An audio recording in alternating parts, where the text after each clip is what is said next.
All right, guys, welcome back to the channel. So today we got a few things that we're going to talk about. Now, I am no expert. I'm going ahead and say this, no expert. I have did some playing around. I have did some research. And from what I can tell, I'm seeing some pretty good results. And so I will say that much. I am not going to tell you how much to use. I am not going to do anything other than talk about these few things.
One of them is Hormex rooting powder.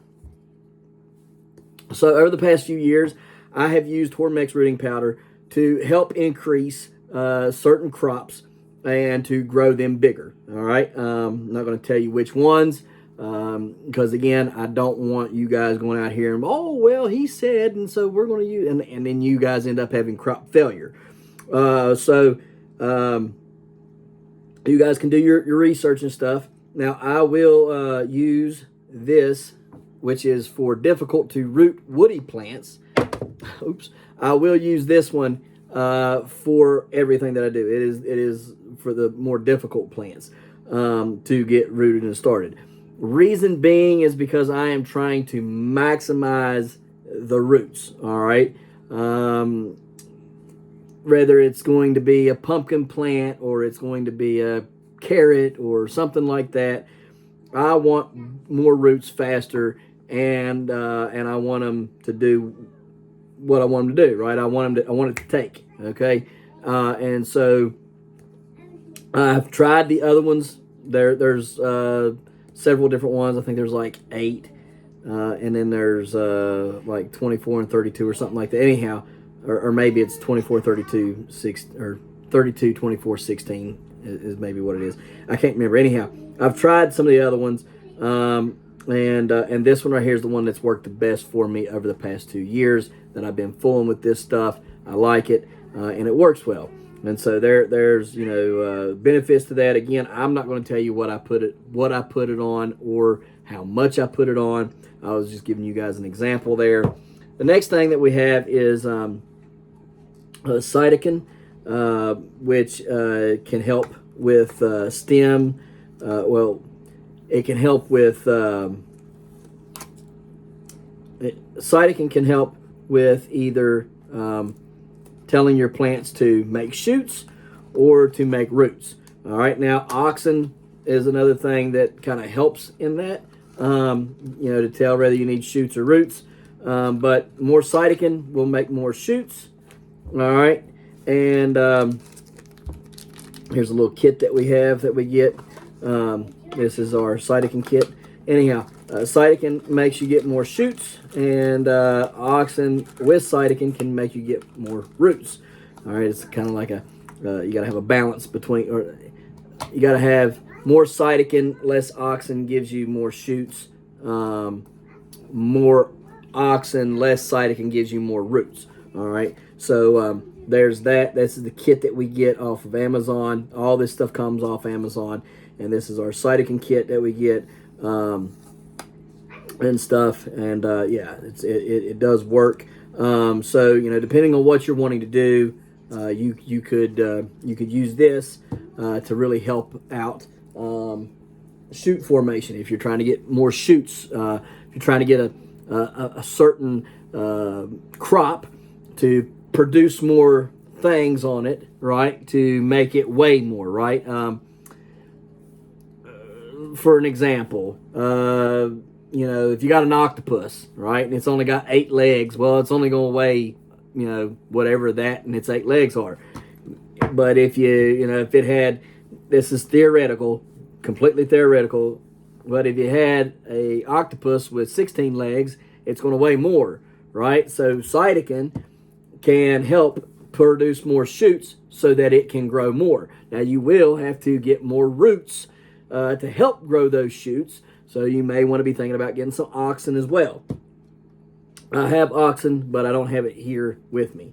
Now, cytokine is a good product. It works very well in what it does. Just be very, very diligent and careful with it. Do a lot of research on it and figure out what it is that you're trying to accomplish with your cytokine, okay? Do not just go out there and fly by the seat of your pants and just start, you know, especially on crops that you're wanting to get to produce, all right? You do it, you're liable to go bankrupt this season, all right? Ask me how I know. So be very, very careful with it. Don't just go and fly by the seat of your pants and think you're going to go out here and apply, you know, a bunch of this, all right, to something and end up with, you know, some kind of creature from the Blue Lagoon and think it's going to weigh a tremendous size, because it can actually hurt you if you use too much. Same goes with gibberellic acid, all right? Gibberellic acid is not to be played with. Now, you can get this in different percentages. This is a 90%. Again, it come off of Amazon. It's 90%. Comes with a little spoon here. Comes with a little sheet right here. 90%. You can get it as low as 20%. You do want to watch what it does. Now, it elongates things. It helps with stem elongation. There's other things that it can help with as well. You can spray it. There's been, you know, people use it for flowers, like certain orchids and stuff like that. They'll pinch a few of those off, or maybe it was daffodils. I can't remember. Anyhow, they use them for flower competitions, and they'll grow these great big flowers. They'll pinch a bunch of the other ones off. They'll put some of this paste where they pinched them off at, and they'll get one that grows gigantic off of there. Now, they are doing it based on what their science is, okay, what they know to do. So it's one of those things where you have to be very, very, very careful and understand what it is that you're trying to accomplish, because, again, it can have reverse effects if you use this improperly. It can go nuts. Your plants can go off the rails and be all deformed and everything else. Now, what I will tell you, too, is this can help wake your seeds up. You can wake seeds up with gibberellic acid. If you got some old seeds and, you know, they're not wanting to do well, you can soak them in a little bit of gibberellic acid, and they'll shoot right out. The other thing that you want to watch out for when you're using gibberellic acid is that you don't use it more than a couple times in a year. You know, because if the plants will get used to it, they'll not be responding to it, and then they can also revert back because you've used too much for that year. Okay, so you don't want to use too much at one time. You also don't want to use it too many times during the year. You know, if you're going to spray a peach tree or an apple tree or something like that, you know, whatever you're going to do, there's other videos out there on YouTube. You can go watch them where people are spraying their fruit trees with them and stuff. It can help you maximize yield and stuff like that, get bigger, heavier ones and all that good stuff. But again, you're going to have to do your research. You're going to have to figure out what is good for you and what you're wanting to accomplish.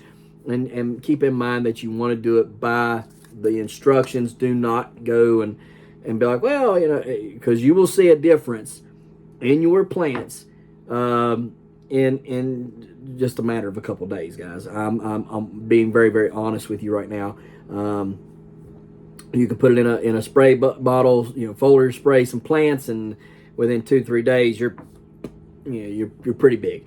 So it's some pretty good stuff, guys. All these things are very, very good at what they do. They are very helpful, and in combination with each other, they can do some very, very good stuff, some very cool things that I've seen just playing around with them.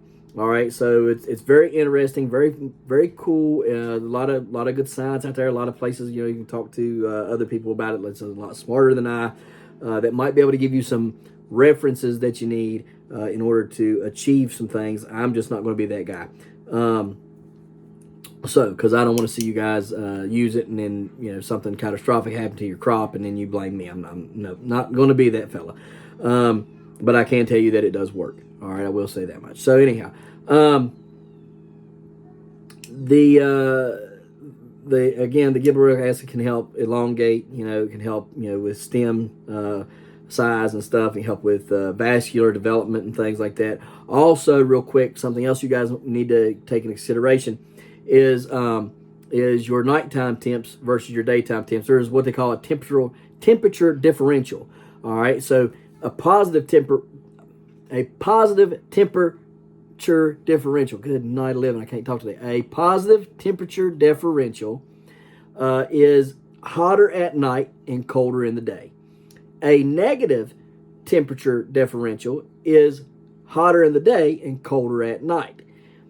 There is science that has shown, especially if you're still growing plants right now, you've not put them outside like I have not.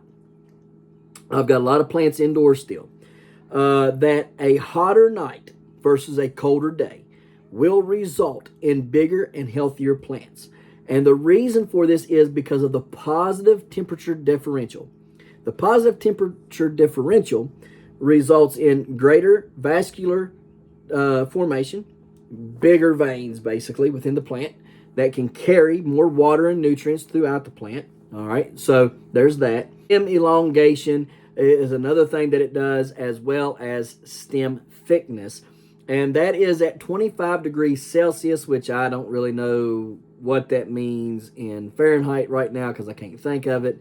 But anyhow, I've been reading up a lot on that, and I've been doing it. Now I've went with hotter nights and cooler days. What I'll do is I'll stick a fan in front of the door. I'll suck out a lot of that hot air coming out of that my greenhouse and my little seed starting building. And then at nighttime, turn up the heat mats at nighttime, turn off the lights, and then go from there and shut up all the doors and all the little air vents and stuff on the cellar and everything, and try to give them a hotter night. So if it's 60 during the day, I try to give them 75 degree at night. If it's 80 degrees in the daytime, I try to keep it around 70 in there. Just trying to suck out as much air as I can and keep it cooler in there. I'll turn off the heat mats and everything, trying to my best to keep it cooler in there. Turn the lights on, of course, during the daytime, but trying to suck out as much of that air as possible. Open up all the vents and stuff, trying to keep it cool.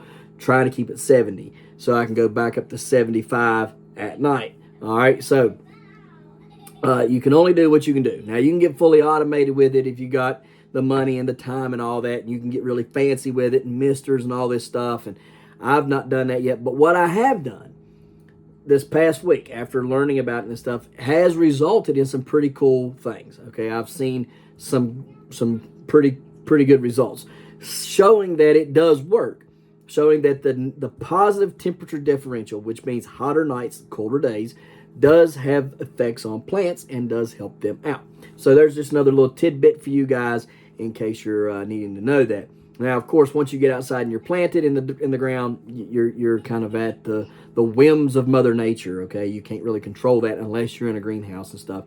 And in which case, if you can control it, I would absolutely advise saying colder days, hotter nights, because it's seeming to be really good for me. It's working, and I can't say that it's not. I've actually even thought about making a convertible over a couple of my raised beds that I'm going to grow my giant tomatoes in this year, and seeing if I can't make them hotter during the night and cooler during the day, and see if that doesn't help them. Maybe I end up with some kind of magical tomato, right? We're also playing with some different things. Some other things. There's lots of different things we're going to be playing with this year. Very excited. Trying to get more scientific with things. Trying to get you guys geared up and ready for this because, I just there's so much out there that we don't know. So much out there that we have no idea, right? Even exists or could even be a thing. I'm excited. I'm excited to see what some of this stuff in combination can do outdoors, not just indoors. I've killed a lot of stuff, so we're going to play with it. We're going to see what we can get done, because I think I got the right combination now. I see some plants outside growing, and they're doing well, and I'm very excited about it. So yeah, guys, I highly encourage you guys to do your research on all these products. See if they can't help you out. Okay, they're this is natural. It's a natural occurring thing. Satokin is natural. I don't know about this stuff here, but I would say it's probably natural too. Oxen is natural. There's other hormones you guys can use. Just be careful with it. Have a test plant. Test it on the test plant before you go testing it on your plants that you want to try to do something with. And play around. Just have fun. So, yeah. We're going to get off of here. We appreciate you watching. And as always, we'll see you next time right here in the hollers and hills of West Virginia. See y'all. Don't forget to smash that like button. That notification bell. Don't get the Good job. Here you go. Thank you. Don't get the Don't forget to share. Yep. There you go. Good job. And subscribe. subscribe.